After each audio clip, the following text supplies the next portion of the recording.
पशुपति पारस का राजनीतिक सूर्यास्त, अब चिराग पासवान उनको कर देंगे बेघर। भारत सरकार ने जारी कर दिया नोटिस, पशुपति पारस को हर हाल में खाली कर देना होगा बंगला।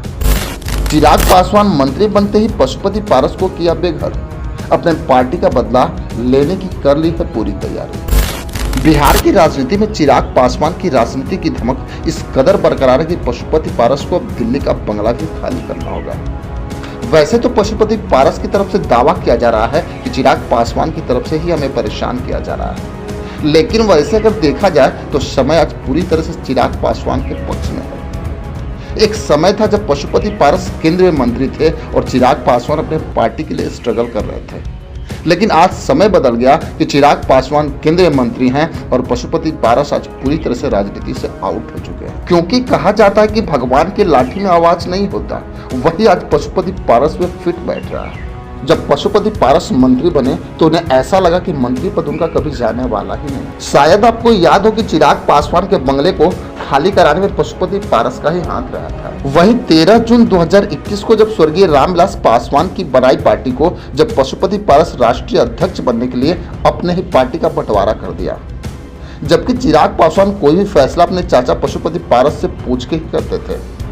लेकिन अगर देखा जाए तो इस राजनीति का बोरो प्लेयर कोई और था, बस पशुपति पारस एक मुखौटा बने हुए थे। वहीं अगर देखें तो असल में ये खेल प्रिंस राज ने पार्टी को तोड़ने के लिए पूरी तरह से तैयार किया था और चिराग पासवान को राजनीति से बाहर करने का पूरा प्लान तैयार कर लिया था। लेकिन समय का ऐसा चक्र घुमा के आज पशुपति पारस कहीं के न रह गए और पूरी तरह से चिराग पासवान आज भाजपा के खास बन गए।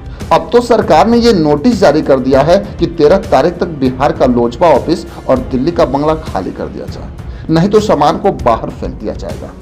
वहीं अगर देखा जाए तो एक बार फिर से 3 साल बाद सीन रिक्रिएट होंगे।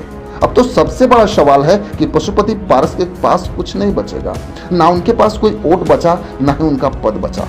आज चिराग पासवान ने अपने बदौलत सब कुछ प्राप्त कर लिया, क्योंकि भाजपा भी अभी साफ संकेत दे रही है कि पशुपति पारस को कुछ नहीं दिया जाएगा। वैसे तो चिराग पासवान ने एक सभा को संबोधित करते हुए बोला था कि मैंने अपने पिता का खोया हुआ हर चीज वापस लूंगा। जिस ऑफिस में पशुपति पारस का ऑफिस है उसमें कभी रामविलास पासवान बैठा करते थे। आज वो ऑफिस 13 तारीख के बाद पूर्ण रूप से चिराग पासवान का हो जाएगा और पशुपति पारस राजनीतिक पटल से पूरी तरह से आउट हो जाएंगे। वहीं अगर देखा जाए तो पशुपति पारस का ये लालच आज उनके राजनीतिक जीवन पे दाग लगा चुका है और ये सच है कि भाजपा उनको कोई भी पद नहीं देने जा रही है, क्योंकि भाजपा के चाणक्य अमित शाह भी जानते हैं कि आज पशुपति पारस के पास कुछ नहीं बचा।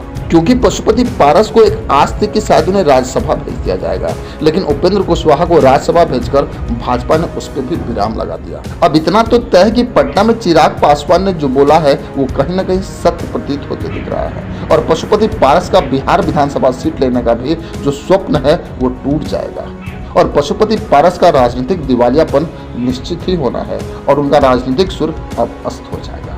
खैर, इसमें आपकी क्या राय है हमें कमेंट बॉक्स में जरूर लिखिए। बस आज के लिए इतना ही, फिर मिलेंगे। जय हिंद।